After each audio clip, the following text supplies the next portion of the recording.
மண்ணை தூரம் தீண்டும் முன்னே வாசம் பார்க்கிறேன். மண்ணை கூட பொம்மையாக்கும் நேசம் பார்க்கிறேன். இன்னும் கொஞ்சம் என்று கேட்கிறேன்.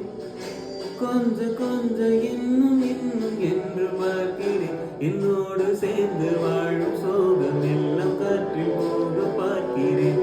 கால்கள் போன பாதை எல்லாம் நான் போகிறேன். என்னுள்ளே மூடி இருந்த கதவு ஒன்று வெட்கப்பட்டு திறக்கிறேன். வாழ்க்கை போன போக்கில் எல்லாம் நான் போகிறேன். கண் பாஷை பேசினால் நான் என்ன செய்வேன்? கன்ஃபியூஷனாகிறேன். உள்ளுக்குள்ளே பறக்க துடிக்கிறேன். பழக பிடிக்கிறேன்.